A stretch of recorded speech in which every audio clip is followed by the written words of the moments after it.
thank you guys for being here. Amanda, come and share with us.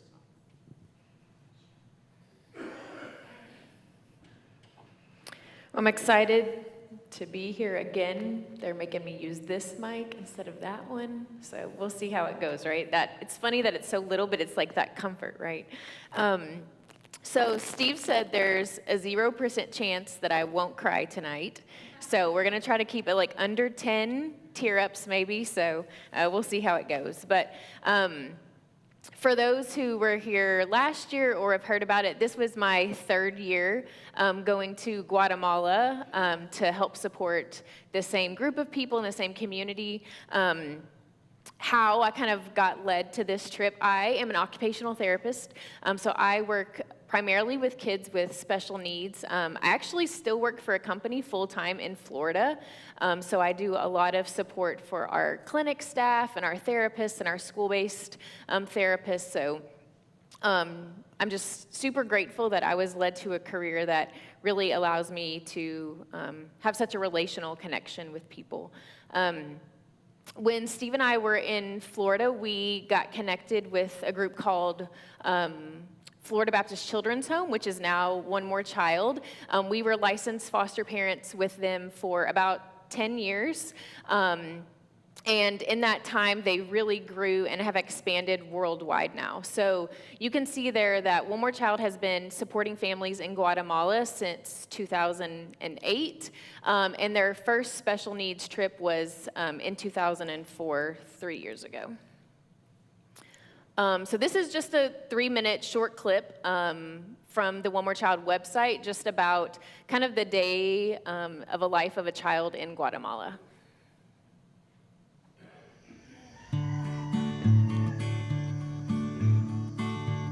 Hola, soy Guadalupe y esta es mi familia. Me levanto, doblo la sábana y ayudo a mi mamá.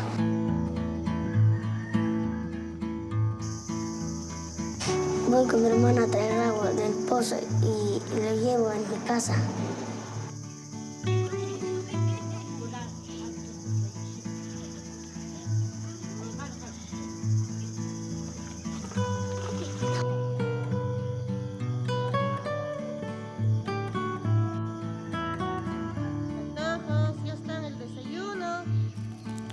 Mi mamá ya tiene listo el desayuno y lo comemos.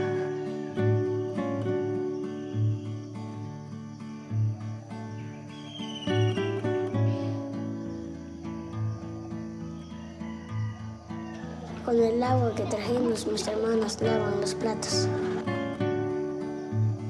Mi familia y yo vamos a trabajar al vivero.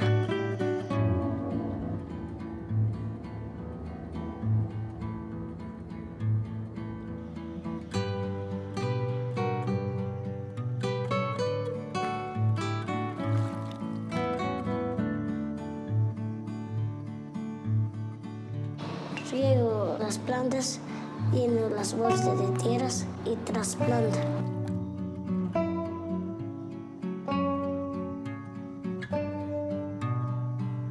Después de almorzar, voy a la escuela con mi hermana.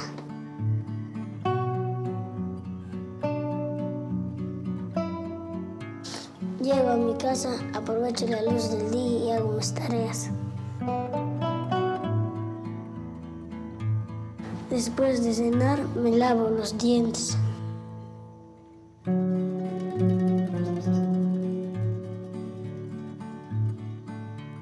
Después me alisto para dormir.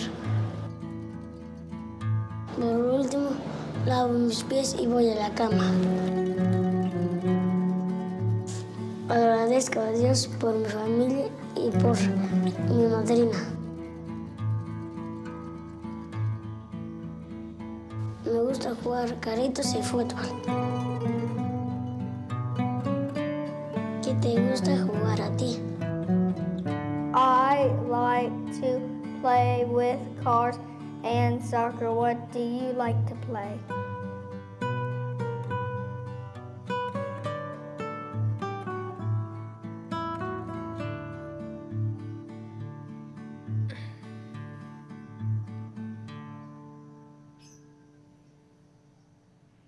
So I think sometimes it's hard to imagine like what life is like in other countries. So I'm such a visual person, so having even a short video really helps me kind of put into the frame of reference, the living circumstances, the resources that we're going to be talking about tonight.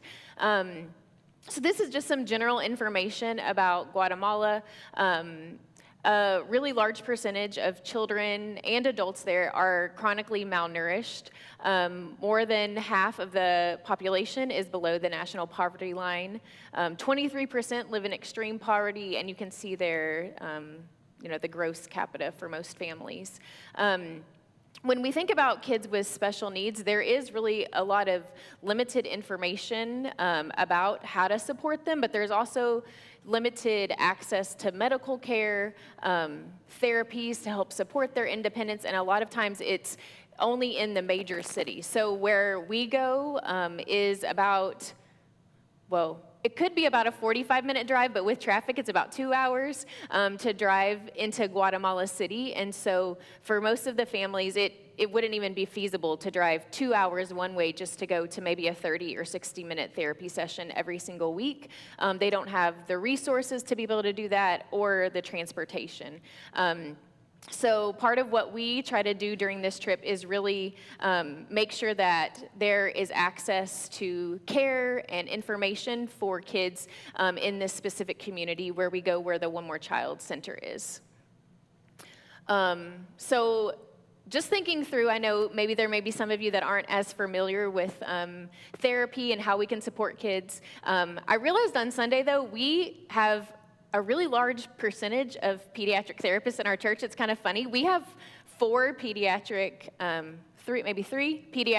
speech therapists alone. 2 are here tonight, and then myself. So we have a lot of people that are helping to support kids in our community here and in other places too. So across the board, on our trip, we have occupational therapists like myself go, we have physical therapists, speech and language pathologists, and then also a BCBA, which is a person who specializes in behavior analysis. So just some different ways that we could help these kids and their families would be increasing their communication, their social interactions, play skills. Maybe they have difficulty feeding, or the family doesn't really know how to keep them safe while they're eating. Just different types of movement and safety. So as you saw in that video, that was the picture of a really traditional house that we would see in Guatemala. So maybe there's a couple of walls made out of bricks, maybe some tin or a piece of wood. And so if you have a child who is prone to eloping or may not understand verbal commands, it can be really challenging to keep them safe. And then you have an open fire, which is your kitchen. And so just a lot of ways that these families are trying to support their children, but may not always know how to or have people that they can ask about that. So as I said, this was our third year going. 2026 was our third year going. So just some highlights from what we did the first 2 years. We had either 4 or 6 therapists go, and in 2025, we actually had 4 bilingual English and Spanish therapists be able to go with us. We did home visits, works with individual kids and their families. We visited some community programs for kids with special needs. A foster home, we trained teachers, helped to train moms, visited a school, right? So there's so many different things that we have been able to do over the past couple years, and we were just super excited to see where God was going to lead us this next year. We had really big dreams, a lot of momentum, I think, going into this year, and just thinking about how will the Lord continue to multiply what he has already started. So in my mind, what that looked like was double the team, right? Like if we're taking 4 to 6 therapists, like our goal is that we can take maybe 10 to 15 therapists. We can see double the kids and help double the families. Really with that goal of replication so that we can then multiply the amount of kids and families that we're able to support. To put a little extra pressure on us this year, we actually had the executive director of global programs from One More Child attend with us. Luckily, I'm not too intimidated by him because he was actually in charge of Steve and I when we were foster parents, so his title didn't scare me too much. But of course, we wanted him to see all the great things that God had done the past 2 years through us. So as we were planning for this year, God kind of just stripped away some of those things I just said. We ended up taking 5 therapists, and we only had 2 returning therapists, myself and the behavior specialist, and we had nobody who spoke Spanish.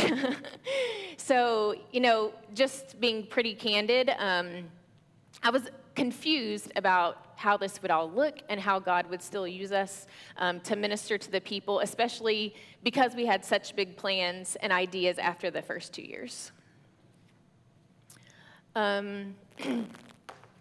So when we started the week, we did have a translator come with us who's on the One More Child staff in Costa Rica, so he was a huge blessing to be able to help us.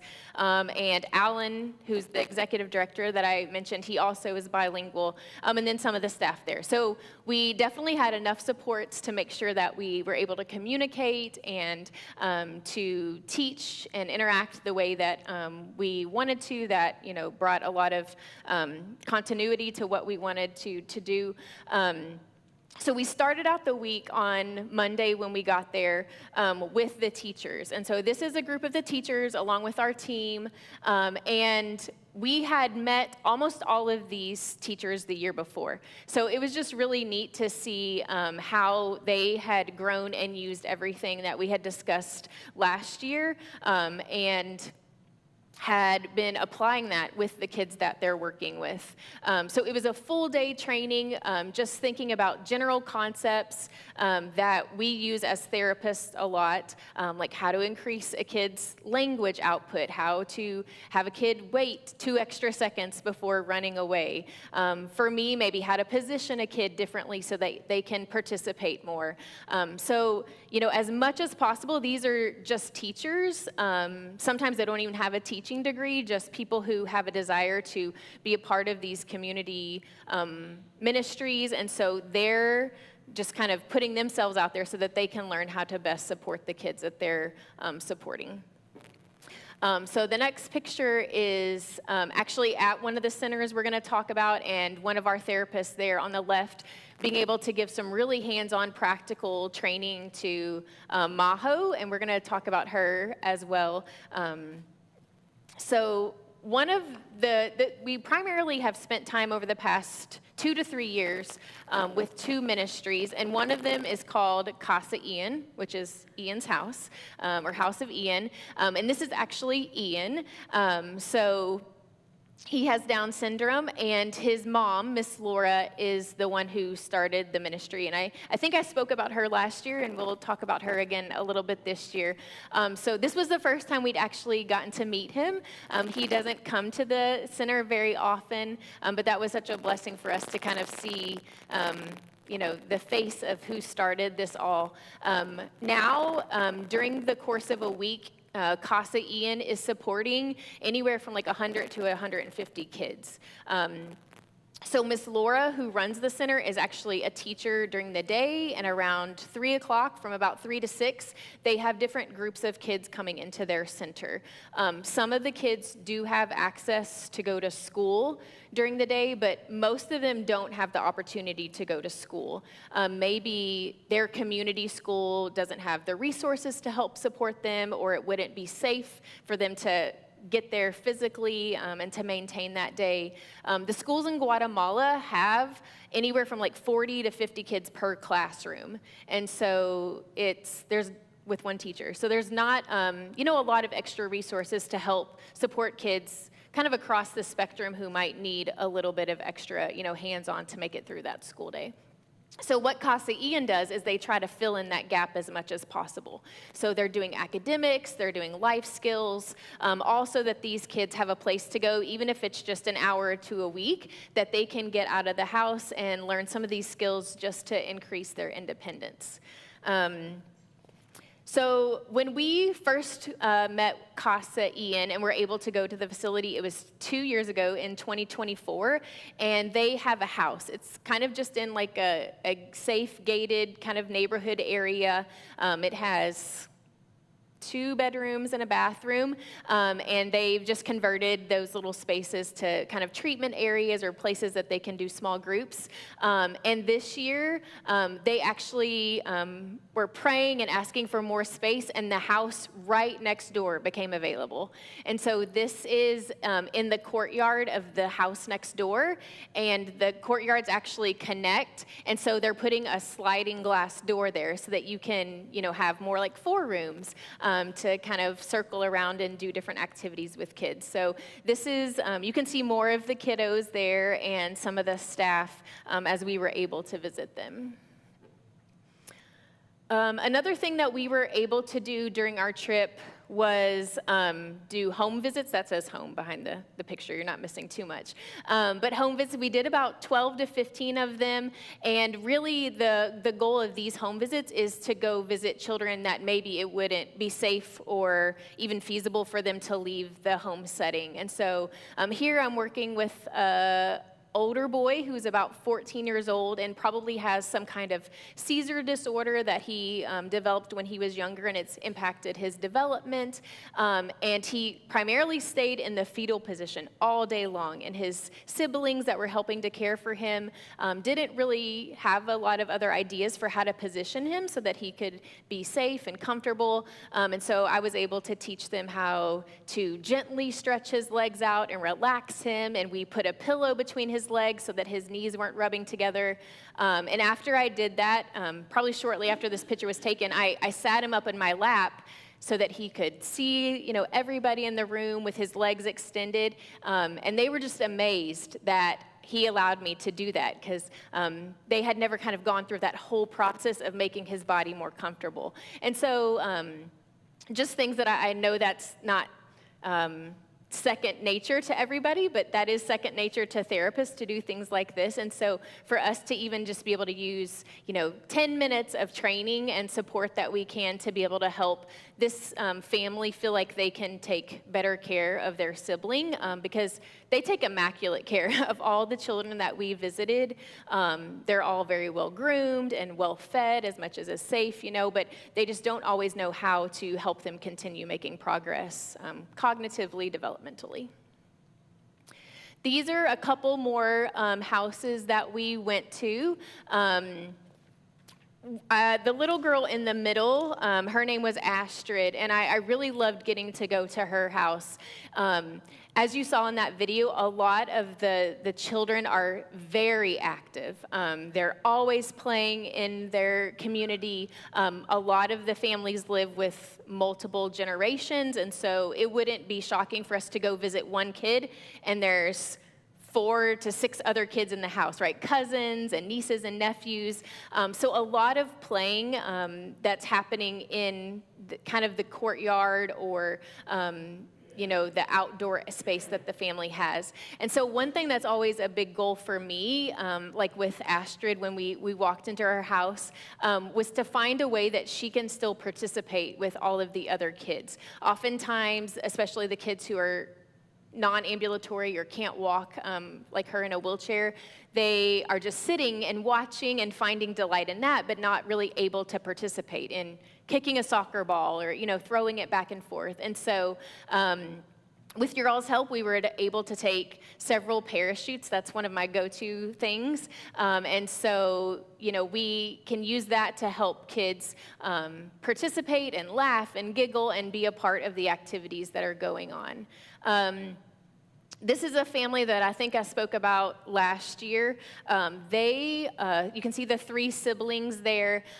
They all have developed some type of dystrophy. So meaning their muscles are really kind of turning to fat and then in the simplest form. And so the 2 boys used to be able to walk, and now they're in wheelchairs, and they have trouble even like raising their arm to a certain point.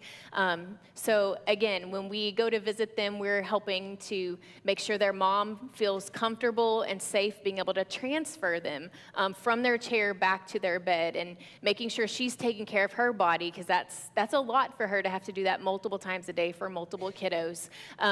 But also for them to feel like there's ways that they can participate. So even though they're young teenagers, I think the picture speaks for itself, just how excited they were to be able to play with something like a parachute. And we practiced going really fast and really slow, and, just had a lot of fun together. So we were able to leave the parachutes with all of these families so that they could continue to do that, and gave them some ideas too about how they can, for these boys, like maybe hold it as high as they can, right? So that's good stretching for their arms and kind of keeping their movements up. So just different ways that we can give ideas. Similar to the home visits, we also spend time with other kids one-on-one, but these kiddos come to the center to see us. So we're the center where we're staying, the One More Child Center. And so you can see some amazingly cute kiddos there that we got to spend some time with. We always love just getting to see their little personalities and all the things they can do. It's chaotic sometimes, I will tell you. This is not like one-on-one therapy where you're just in a room. I think at one point we probably had like 8 kids and 8 parents, and we were just, try this. Like, I'm gonna go spend time with him, right? But they're all so thankful that somebody is there spending time with them and their kiddo, just because there's very few opportunities for there to be focus and hopeful focus on their child and the things that they are capable of. So just a couple more pictures of those individual consultations or sessions that we were having. Part of the goal of this is to be able to give the parents, it's typically always the moms that are with them, give the moms some ideas for carryover at home. But what happened this year that was not known on our part, but planned on the part of the staff in Guatemala, is that after the training on Monday, most of these kiddos were referred by Casa Ian. So their whole staff came back on Tuesday and Wednesday and saw these individual sessions with us. And so that's where we really started to have this light bulb moment of what this trip this year was gonna turn into, because it became more about, okay, so Jose way better than I do. Tell me what you've been working on this year. Like, were there things we talked last year that you're struggling with? How can we give you new ideas? And so it really became more about us partnering with them so that they can continue to feel like they have the resources and knowledge to support this kiddo all year long when we're there just for 1 week.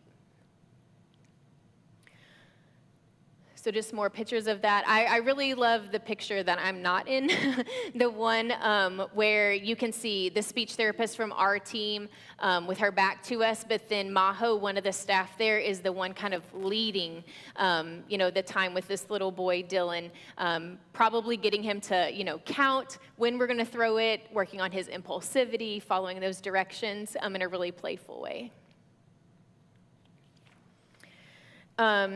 So I wanted to spend a couple minutes just talking about 2 of the staff members that we've gotten to know over the past couple of years. So I circled them there for you, Miss Laura and Maho. So Miss Laura is on the left side of the screen, and she is Ian's mom and helped to found Casa Ian several years ago. Her story is really neat, very faith-based, and when she had Ian, I think he's 18 now, there were a lot of opinions for her to have an abortion once they found out that he was going to be born with special needs. They didn't quite know if it was Down syndrome or something else, but they just knew from what they could see, like in utero, he was going to have some type of special need. And so she really has just told us every year about how she felt like God was saying, like, nope, that's not the right thing to do. Like, you're going to have this baby and help support him. And from that, she's been able to now influence like 100 to 150 kids every single week. And so she's just an inspiration for us. Like I said, she works so hard as a teacher all day long and then just does this every single day afterwards so that they have this opportunity. So we always are just so encouraged by her and getting to spend time with her. The second circled face there is Maho, and this, you can go to the next one, Dad. This is Maho, and one of our SLP speech therapists and one of the other teachers on Tuesday afternoon as we were kind of doing another training session. I think we were talking about something like policies and procedures. It wasn't even something that you would have thought would have brought a lot of emotion, and we weren't really sure where this emotion came from for her, but our team supported her, you know, whatever God was doing in her heart during that time. And the next day on Wednesday, she said, as we were wrapping up the day, she's like, she does speak English. She's been learning it, and even since we were there last year, she helped to translate some this year. She's amazing how she's been learning. But she just said, I would like to speak to you. I was like, okay.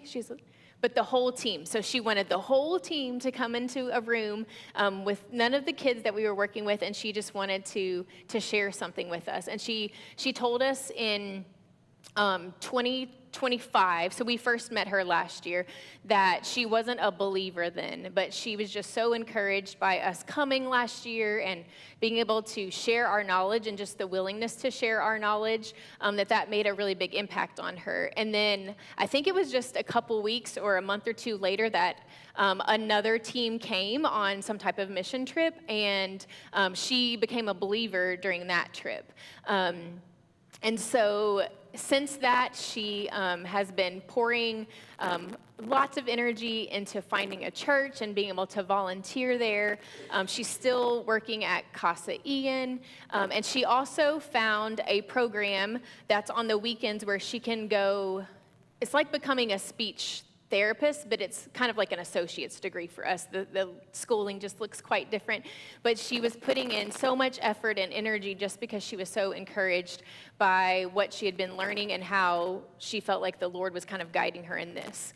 But what she told us made her so emotional the day before was that she had been thinking for the past few weeks that she just couldn't do it all anymore, that it would be impossible for her to keep working this part-time kind of job and helping these kids with special needs and going to school and, you know, pouring everything into church. But being with us the past 2 days, and especially in this moment, that God was really telling her, like, no, you can do this, and this is exactly what you're supposed to be doing. So it was very... It caught us off guard, I think, to have that moment with her. We weren't expecting something like that. To be honest, we hadn't really focused a lot on the spirituality of the teachers that we were working with. We as a team, of course, were doing that and having devotions and praise and worship time. But when we were with the teachers, you know, we said prayers over every kid and with every family, but there wasn't a lot of direct conversation with the teachers about spiritual matters. And so that was another really eye-opening moment for us as well. I've been doing really good. Like, I think I've only teared up once, but I knew the next slide would make me really cry, so Steve is going to read it instead of me. So this is from Maho. You don't have to, it just says Miss Maho. That's good. We'll know who it's from.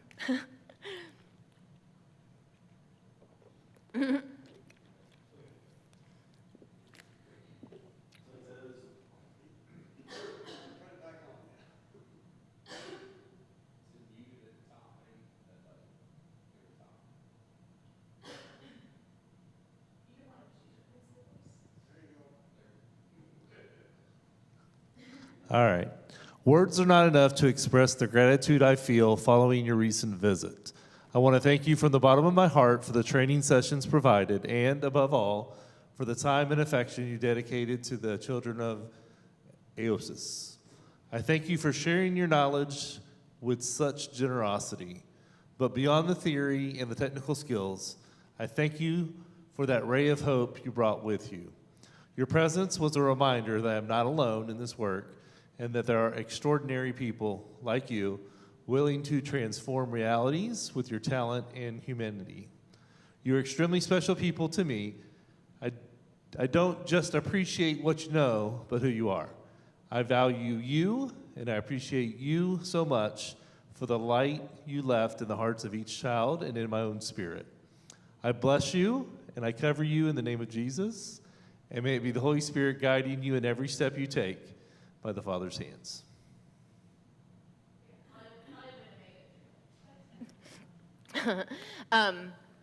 So we saw Maho, I think, every single day. So she gave this to us on the last day, every single one of us, with like a little pin she had made for us with a topper. And so just what a blessing it was to be able to impact her life, even if it had nothing to do with the kids we were there serving. So big takeaways. Actually, let me say one more thing. So when Maho was telling us about like her reason for becoming so emotional and what God was laying on her heart about continuing just this journey and kind of path that she was on, Miss Laura was in the room too. And Miss Laura also got emotional after, Maho sharing this story with us, and was just really grateful for us coming because it encourages them. So I think they sometimes feel very isolated as people that are pouring into kids with special needs. Sometimes there might be opinions in the community that it's a waste of time, that it's not productive to pour resources and energy into kids who have such needs and need such help to be functional in life. So she just said, knowing that, like, we're here dedicating a week every year, but then also cheering and rooting for them year-round is just really, really meaningful to them. So kind of a culmination of all of this is the takeaways for this year. So we went on this trip in like mid-February, so in many ways, 2 months feels like a really long time ago. But it kind of just hit me when I was putting together this slideshow this week of what I really expected versus what happened. I expected multiplication in the form of numbers on our team and numbers of kids we could impact, like solely through the work that our team would do in that 1 week. And I think we can use the same exact word for what actually happened, is that we learned that the greatest way for us to multiply is through empowering and focusing on the teachers there, because they're doing the work. There's one kiddo named Santos who has Down syndrome, and I think he's probably 9, and we've seen him every single year. The first year, he actually eloped from the center when we were there. And so that was a really common behavior for him, and we were able to give some strategies and ideas that they could use. Last year when we saw him, I would say he was able to attend and participate in an activity for like 30 seconds to a minute, before getting up and maybe not running away, but just walking to another room in the building. And this year, he did an activity for like 10 or 15 minutes. And when you don't see somebody except once a year, you're just like, I think all the therapists that knew him, and we were trying to like explain to the new therapist, like, he ran away 2 years ago. Like, look at him, and for us to like give that feedback to Miss Laura and Maho and their team of like, this is the impact they're making in that kid's life. And it's not just about him being able to sit and to attend to an activity, but that means he's safer in his home, and he might be able to help do some things in the home to help care for his family and kind of give back, and have a role in that family kind of hierarchy. And so just really neat for us to see that.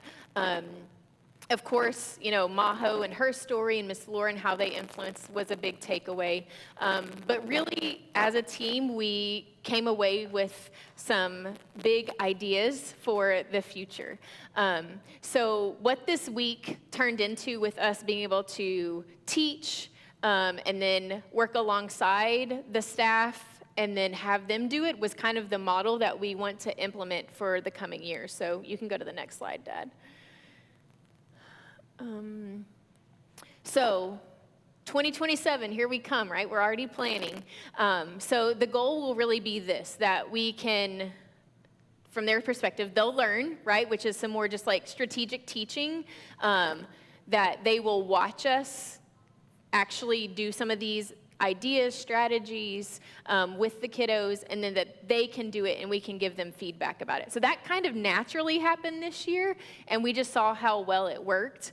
And so this is what we are planning for the future, that it will almost be like a mini conference with different modules. So there might be a module about how to increase a kid's language if they're nonverbal, or what ways can they communicate besides just words. How can you help a kid who has a short attention span? How can you set up a daily schedule that it helps the child to be more successful? So little learning modules, but we also learned from Maho that it's really important for us to incorporate a spiritual aspect for the teachers and the staff. So that'll be taught by there's actually a Pastor Ernesto is on staff at One More Child in Guatemala, so he would get to be a part of that. And then some kind of self-care. We know that's kind of a buzzword, here, that people are thinking of ways that if you're always giving back to other people, how are you kind of like replenishing yourself? But we know by just spending a whole week with these people that they're really doing that, right? Like they're giving every ounce of energy that they have. So maybe there's something we can do to kind of give back to them physically and help them to feel like rejuvenated. So the goal is that we can do this in Guatemala and then be able to replicate it in other countries. So I mentioned that one of the translators who came with us is the director in Costa Rica, and the whole week he was just like, okay, when are you coming to Costa Rica? When are you coming? Like, I have kids there that need you, like, and staff there, ministry partners that need you and need to hear what you have to say to help support their kids. So we have big plans, and we're already starting to get some of these modules underway. Another way that we are helping to support is that we are thankful for technology, and we get to do quarterly, at least, Zooms with the staff there. So we actually have our first Zoom on Monday the 27th. So we'll be online with Maho and Miss Laura and all the other teachers. And they already have sent us a list of things that they want information about. But sometimes it's just like, what have you tried that is going really well? Great. But what have you tried that isn't working? Like, let us help you kind of problem solve. So ways that you can continue to support. Our church was so gracious this year, and I know many of you helped to order things on Amazon or helped to financially contribute to us ordering things. This is a picture of everything we were able to take, and it doesn't look like a whole lot because there's things in boxes, but we really were able to take, I think, close to like 100 different supplies for kids and the teachers, and we left everything there for them to use. I think in 2 of those boxes are a thing called a wiggle seat. So a wiggle seat is like a disc that you can change the amount of air in it, and it's a really neat device to use for kids who like a lot of movement. So if that kiddo is up running away out of his seat every time, we could have him sit on that wiggle seat instead, and it's kind of like, ooh, wobbly, I like this. It's kind of giving their body the sensation that they need.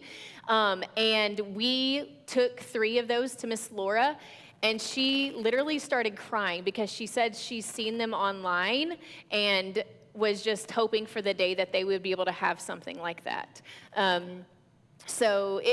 We already started making a list of things we have to take, next year that they may not have access to. That's pretty easy for us to get on Amazon. So ways that you can continue to support me and the other staff who've gone, the other therapists, but then also the kids there, is just to pray for the children that you saw in the pictures today. I know we didn't talk about every single one by name or how we supported them, but there are many more that didn't have pictures up there, and God knows. And so, just praying for the staff that's there all the time, that they would have the wisdom to help support these families, and, really just to be a light to them, I think, is one of the main things. The 2 specific ministries that we have supported are Harvest Ministries and Ian's House, so praying for them and their staff. But then also as we just look to February 2027, there's different ways that we'll have opportunities to contribute financially, especially as the plans are coming together for this like mini conference, if there's extra special things that we can do for the teachers there. And then also just the supplies that we're able to take to pass out to them and to give to the families. So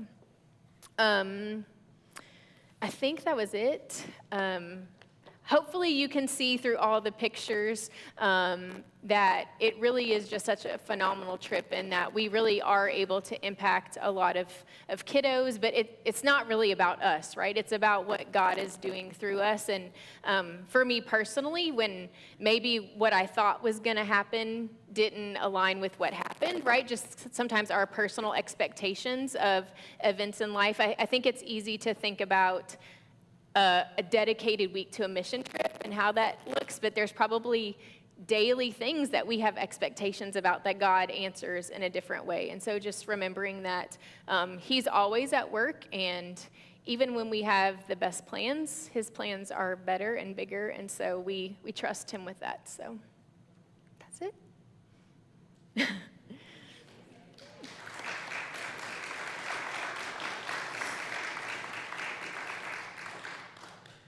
I don't know. I'll be happy to stand around and talk if anybody has questions or specific things. We can do that individually. So.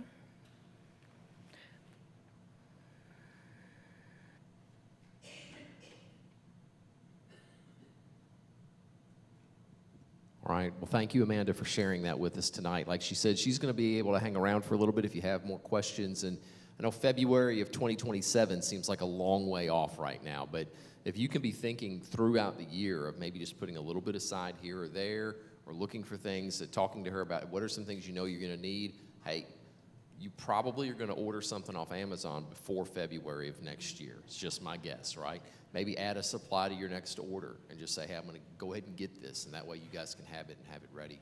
And as she said, to be praying for those ministries and those teachers in particular and the kids that they work with. So again, Amanda, thank you for sharing with us tonight.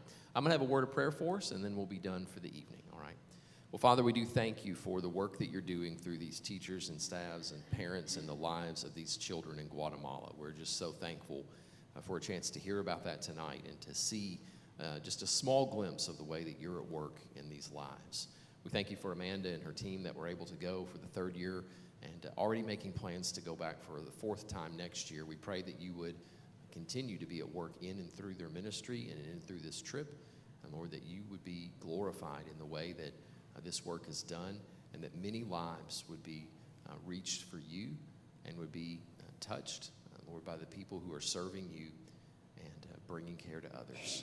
Again, we just thank you for this work. We pray a special blessing on those who are involved in it day to day, and we ask all of this in your name.